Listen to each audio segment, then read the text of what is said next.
Hey guys, so it's October, which means Halloween time, and I thought I would bring to you some of my recommendations. Yes.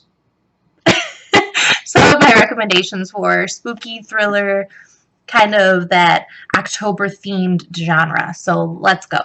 First book, Anne Rice, The Vampire Lestat. Now, I love Anne Rice, but let me tell you, some of her books are just to the point where I need to put them down and come back to them later because they're just so messed up.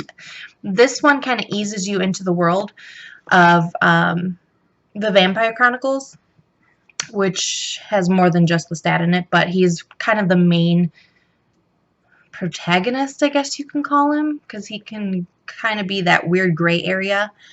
But you should definitely pick this up. Her Vampire Chronicles is probably the best vampire series that I've read because it makes them realistic and not, that lovey-dovey, oh, I love you after one look kind of vampires. Anne Rice keeps it real. So I highly recommend reading her, especially around this time of year. Book number 2 for my recommendation, and then these really aren't in any order of best to worst or whatever. These are just kind of like what first came to my mind when I thought spooky or, October. Dennis Lehane. Lehane? I think it's Lehane. Whatever. Someone correct me. Shutter Island. This takes place in the 50s, and these two detectives go to Shutter Island to investigate a crime that happened. And what Shutter Island is a sane asylum, quarantined off on its own island because of just how messed up some of these inmates are. So they're kind of going through strange things happened. I don't want to give too much away. Leonardo DiCaprio is in a movie, which I thought they did an okay job from book to movie. But this is a great, great read, and it's super quick. I mean, it's not that thick, but ooh, what's in here? Oh, I found a bookmark. It's super quick read, very good. I really like Dennis's writing style. It just kind of melts with you, if that makes sense. Like, you really invest in the characters and you really, really invest in the story. So this one's really good. I haven't read his other big one, Mystic River, but I really, really enjoyed this book. So check it out.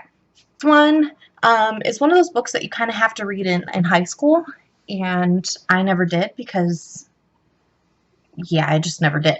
So I read it as an adult, and I feel like that messed me up even more because it's just creepy to really think about. And that's George Orwell's Animal Farm. It's George Orwell's Animal Farm, and this is about a farm, obviously, where the animals take over. And they're super intelligent and militaristic. Is that a word? Yeah, that's a word. But it's just insane to think about because this, honestly, yes, I mean, when you think about it, really, are animals going to talk and take over the world? Maybe not in my lifetime, unless they're doing experiments that I don't know about. But if you think about the way that George Orwell writes these characters, these animals, and how they talk, it's super creepy because they're a lot like humans, and that just creeps me out a little bit.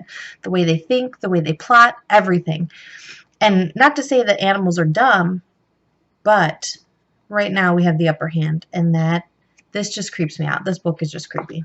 It's really good though. Super short, but really creepy. World War Z. So this takes on a realistic approach to what could happen during and after a zombie apocalypse. And like literally there's one reporter throughout the whole book, and he goes through and he talks to different people in different parts of the world during their different experiences throughout the kind of trickle in of the zombies. So he'll talk to soldiers when the zombies first came out, and then he'll talk to people after. He talks to scientists while they're doing experiments and all that stuff. So like I said, there are some people in here, some characters that the reporter talks to that I really, really liked, and some that I really didn't. The audiobook for this is really good. I listened to some and I read some, but it's just really, really good. So that's one time that I'll say that probably the audiobook is better than reading this, but just because it gets you more involved, if that makes sense. So World War Z, another one. I definitely recommend reading this. If you watch the movie, it's really nothing like the book. There's some characters that kind of mesh over from the movie to the book, but I highly recommend reading it. And if you don't like it, like I said, listen to the audiobook. It's so good, so good. And this one's actually a play, and it's called Bug by Tracy Letts. Super, super quick play. And there's a movie about it too, and it's Ashley Judd, and I can't remember the actor, but this is so good. So this is about two people. One's a waitress, the other one is a veteran. And they're kind of like conspiracy theorists, but at the same time, you don't really know if it's real or not. And what happens is they think that there's bugs in their teeth and in their skin, and the government's out to get them, and they're watching them, and Big Brother, blah, blah, blah. But it's really good in the fact that it's just creepy. Like, you're reading this and you're itching and your teeth start to hurt because it's just so descriptive. And it's such a good play. It really is. Last one is my guilty pleasure, my main squeeze, the reason that I'm into reading since day one. I actually started reading him before I read Harry Potter. And I was 11 when I read Harry Potter. So it gives you an insight to my mind. Dean Koontz. He has a Frankenstein series that I actually really, really enjoy. And it's not your typical retelling. Frankenstein is, I can't remember, Deucalion. Deucalion is what Frankenstein's called in this book. And he's coming back after his maker so that he can stop creating his newer versions of Frankenstein, if that makes sense. I don't want to give too much more away, but it's just a really good retelling. It's set in modern day. Deucalion is a badass. This would be so good, I think, as a television series. And I think they made a movie about it, but it was just not good. I think it was on Netflix at one point. But this is just so, so, so good. It's so good. I love Dean Koontz. A lot of people don't. They prefer Stephen King, but Dean Koontz always gets me sucked in. He super quick reads, and he almost always gets me out of a reading slump. Always. I think the only one that didn't was TikTok, but pretty much anything by Dean Koontz for this month.